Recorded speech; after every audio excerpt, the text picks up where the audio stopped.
오늘 AI 대장주 엔비디아가 16% 이상 급등을 하면서 실적 발표 전까지 이틀 연속 하락을 하면서 드러냈던 긴장감을 확실히 떨쳐버렸습니다.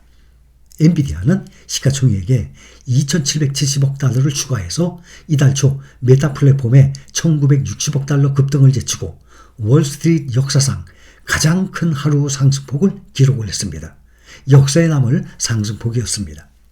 엔비디아는 어제 지난 4분기 총 매출이 전년비 265% 증가한 실적을 내놓았습니다. 매출이 50%도 아니고 265% 증가했어요. 올 1분기 전망주도 전문가들의 예상치를 훌쩍 뛰어넘는 예측치를 제공을 하면서 신기원을 열었습니다. 엔비디아는 어제 장마감 직후 실적 발표에서 지난 분기 매출이 221억 달러라고 밝혔습니다. 이것은 시장의 예상치 206억 2천만 달러를 웃도는 것은 물론 전년 대비 265% 급증한 것입니다. 엔비디아는 또 주당 순이익이 5.15달러라고 발표했습니다. 이 또한 시장의 예상 4.64달러를 크게 상회한 것입니다. 전년 대비 769% 폭등이에요.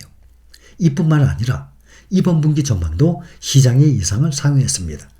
엔비디아는 이번 분기에 240억 달러의 매출을 올릴 것이라고 전망을 했습니다.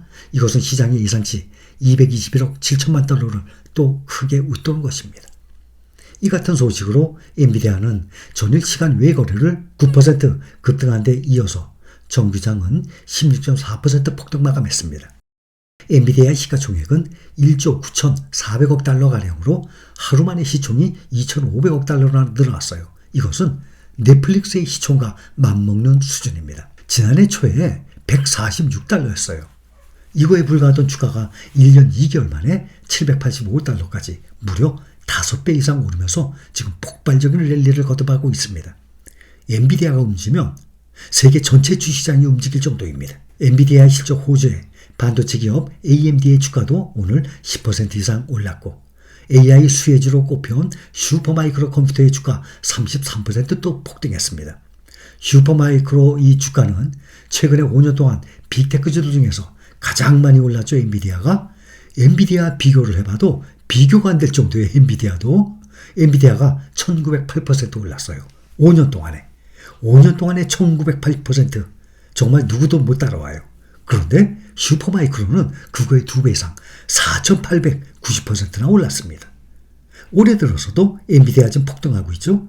얼마 전까지만 해도 50%인데 오늘은 많이 올라서 63%까지 오르는 동안 슈퍼마이크로는 242%나 폭등을 했습니다. 또 마블 테크놀로지, 브로드콤 모두 6% 이상 올랐고 ASML 4% 이상 상승했습니다.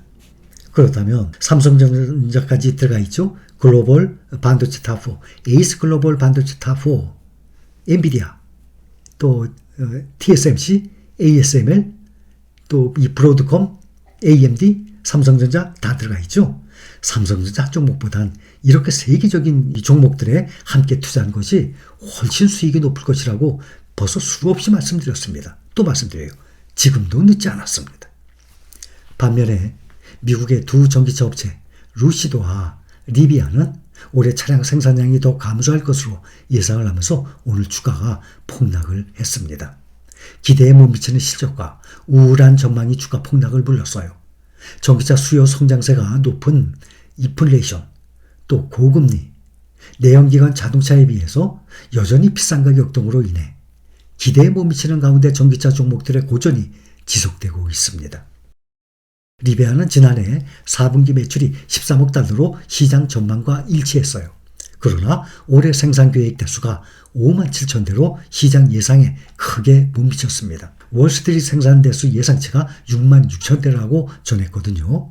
5만 7천 대는 지난해 전체 출하 대수를 조금 웃도는 수준이에요. 지난해 리베아는 약 5만 대를 출하했습니다. 루시드는 지난해 4분기 매출이 1억 5,700만 달러로 시장 예상치 1억 8천만 달러에 크게 못 미쳤습니다. 올해 생산 대수 전망치도 약 9천 대로 시장 기대치 12,000대를 밑돌고 있습니다. 애널리스트들은 루시드가 지난해 출하 대수 6천 대의 2배를 올해 생산할 것으로 전망한 바가 있었습니다. 리비아는 올해 2024년 생산이 예상에 하회하고 직원 10%를 감원하겠다고 알리면서 오늘 주가가 26%나 폭락을 했습니다.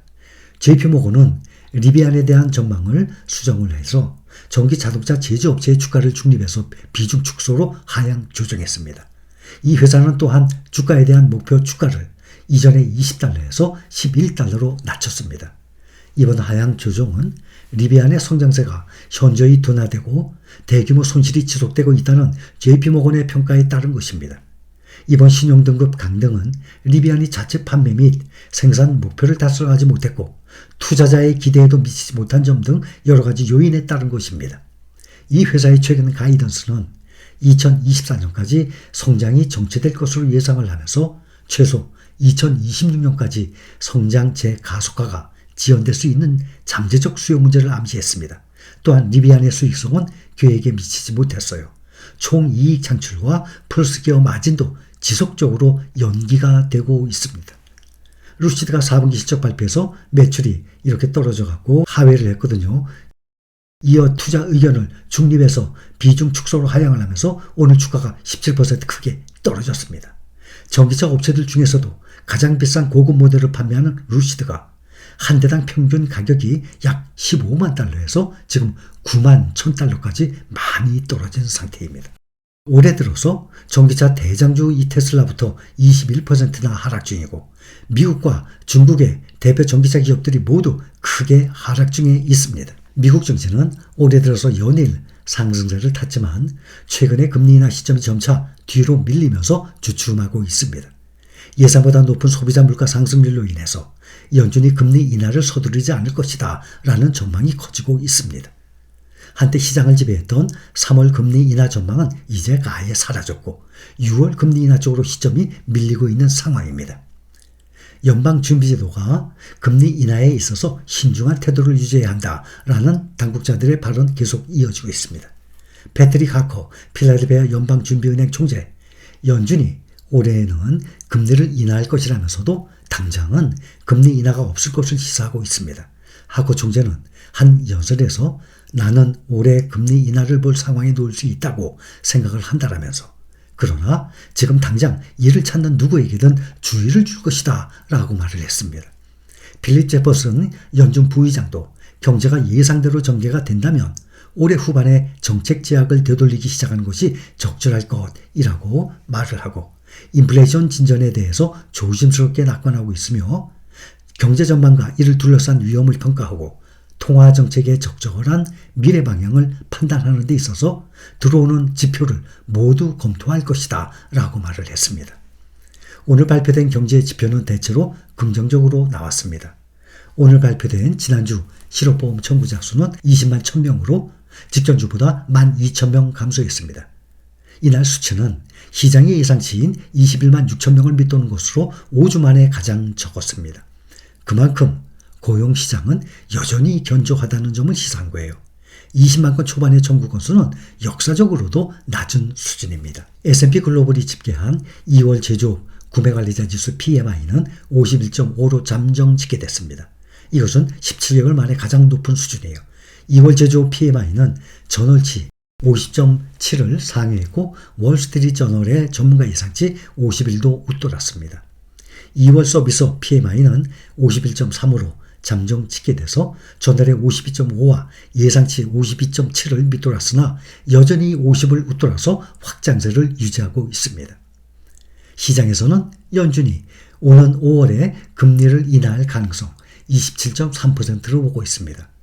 6월에 금리를 인하할 가능성은 65.4%에 달하고 있습니다.